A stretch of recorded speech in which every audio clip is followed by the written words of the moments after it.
Howdy folks, so today I have some reground blades to show. First off, I finally, about a month ago, got my new Samsung Galaxy S4, which shoots video in 1080p high def. So my video quality is going to be much better. My previous Galaxy S was supposed to record in high definition, but after watching some of my videos on the computer, that was pretty far from the case. So it's cool that I'm going to have much better video quality now, which is better for my viewers. So today, of course, we got some reground blades. I'll start off with something very cheap. This is a cold steel kudu. The edge it came with from the factory was piss poor. The primary grind was kind of wavy and inconsistent, and the thickness behind the edge was around 1 millimeter, which is ridiculous considering the blade stock is right under 2 millimeters. So most of what I'm about to show you, I've taken the edges down to between 0.18 and 0.22 millimeters, so well under 0.010 of an inch, which is sort of the threshold for what people consider a very high performance, high cutting ability knife. And that's basically why I'm regrinding these blades, is to sort of push the limits of how well an inexpensive knife can cut. This is an attempt to make, bigger, more tactical style folders cut as well as an Opinel. And I've gotten pretty close, if not equal to, the cutting power of an Opinel. Now this is actually thinner behind the edge than my Opinel number 10. This is around 0.2 millimeters, so well under 0.010 of an inch.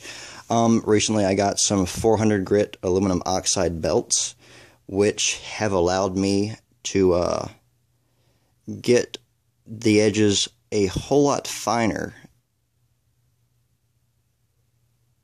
with enough control so that I'm not risking burning the edge, but I'm also not, making mistakes and ripping out big old chunks and just messing the edge all up. So this is a 400 grit finish. Actually, most of what I'm about to show you is a 400 grit finish that has been buffed with stainless steel buffing compound and then finally 0.3 micron chromium oxide. So very, very nice finish. Cutting ability is extremely high. Durability has yet to be seen. I haven't really tested this hard yet. So, of course, you wouldn't want a baton with any of these. But as far as normal cutting tasks go, they should do just fine. Alright, next. Let's do some rat ones. Now, this one doesn't look great. I originally did this on an 80 grit belt. And then when I got the 400 grit belts, I went back over and tried to thin down that edge even more. Very, very thin behind the edge. And notice the bevels are pretty much an even width from heel to tip.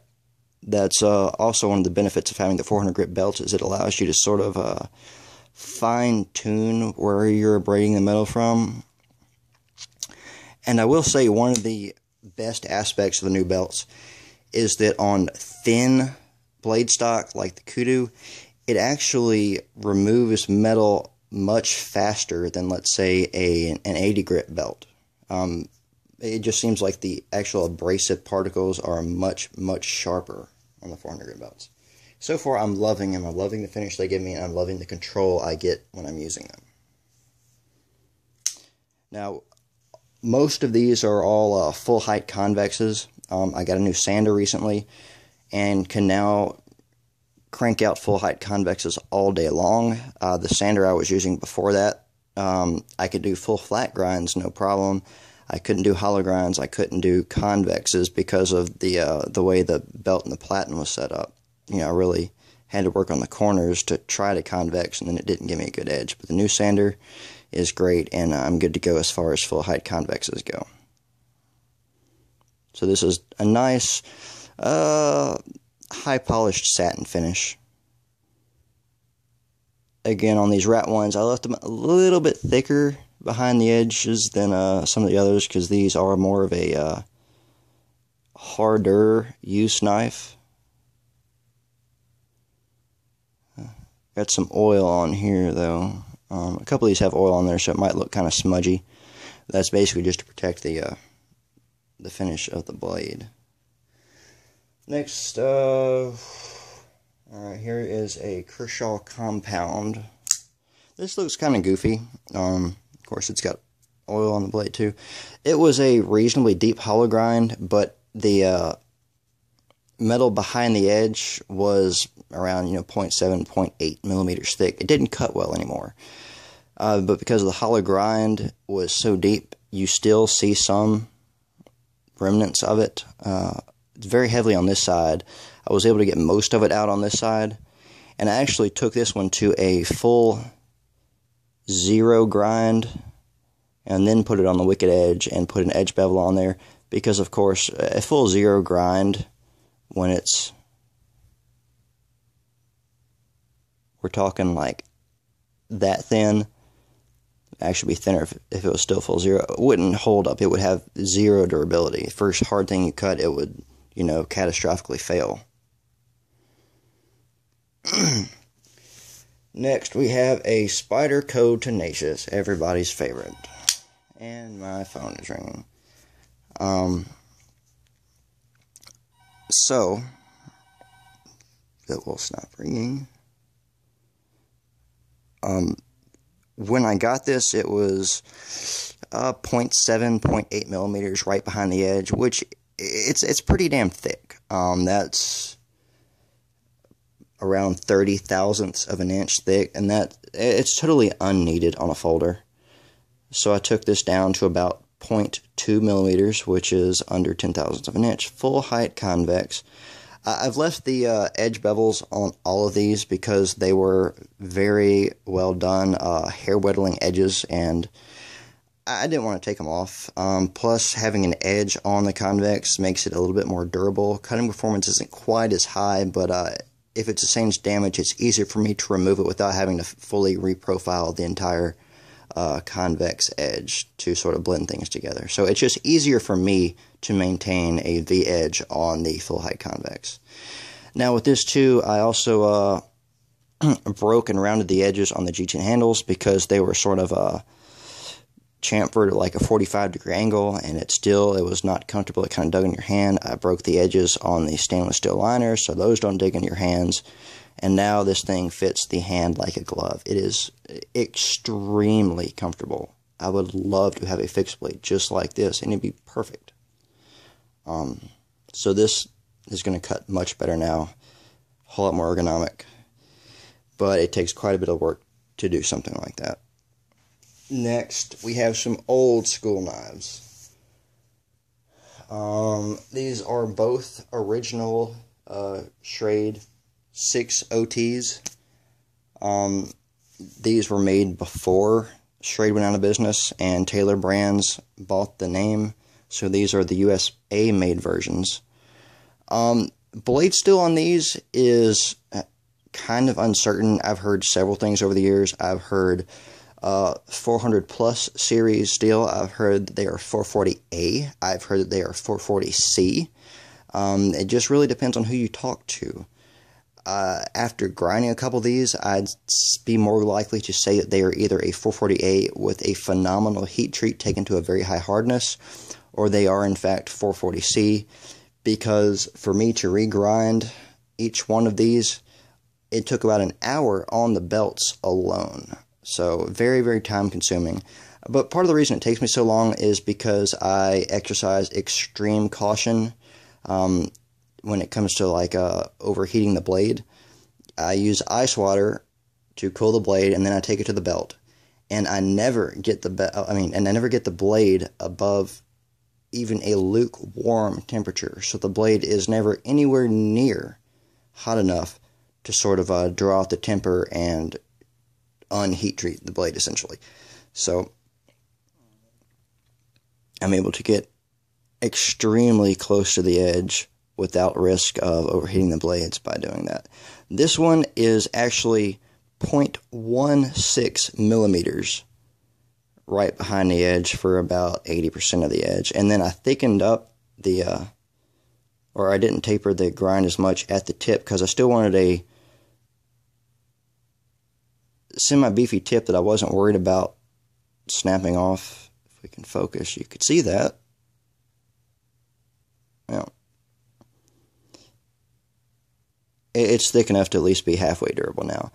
Very, very nice finish. There's a layer of oil on this to protect it, of course, but cutting performance of this will be about as good as you can get. Edge retention is actually pretty good too. I've noticed that the original Schrade models, the edge stability is pretty good. I never really have any trouble with the edges rolling over or chipping or anything. Here is another one. This one, I went ahead and basically made the tip the same thickness as the rest of the edge. This is sort of, I guess, a hard use Opinel now. Also, of course, polished the bolsters, rounded all the corners on these Delrin handles, which took a long time with sandpaper. Then I actually took it to my buffing wheel and used a stainless steel compound on the buffing wheel, and it actually cut the Delrin pretty well and left a very smooth finish. So now this thing is extremely comfortable in the hand, even though it's a very simply designed handle. Hard use is much less fatiguing when you have a very simple, well-rounded handle shape like this. And of course, I put pocket clips on both of these so I don't have to carry them in a sheath. Layer of oil on that too, you can see sort of the smudging. Now this is one that I took a little bit of extra time with to make the finish look phenomenal on. This is a Spyderco Cara Cara 2 G10.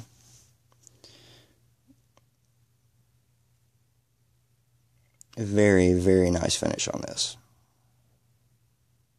And that's, of course, the 400 grit belt plus the stainless steel buffing compound, and finally a little bit of a buff on the 0.3 micron chromium oxide. This one is also 0.16 millimeters behind a majority of the edge bevel. Thickened up a tiny bit near the tip just to make sure that tip doesn't snap off, because it is a very, very fine tip. I can't focus on the tips for some reason. Very thin behind the edge. Hopefully I can convey that to you. See, it almost just tapers down to nothing. But it's thick enough that it should be able to have sufficient durability for what I'm going to use it for. And I showed this in a previous video. I had reground it before, but I was thinking about something Cliff Stamp was talking about a while back. And that was basically consistency within the design. And as this knife came from factory, it was a very inconsistent design. The handle is very thin and blocky. The edges are not chamfered or rounded over very well, so it kind of bites in your hand. It's not comfortable. And then the stock edge, besides the back half of the edge not being apex from the factory, the edge was actually 1.0 millimeters thick. So to have an edge that thick with a handle design like this and a very, very tiny pivot, which if you exerted any sort of extreme force on it, you would surely shear that pivot off. It's just inconsistent because of the handle and the pivot. You can't apply the amount of force needed to take advantage of that extremely thick, that edge at 1.0 millimeters. So of course I reground it. It's very thin and it will cut like a champ now. And I really, really like this 8CR13 MOV in the bird models. You can take it down to 0.5 microns on diamonds, and it still has a very, very aggressive cutting ability.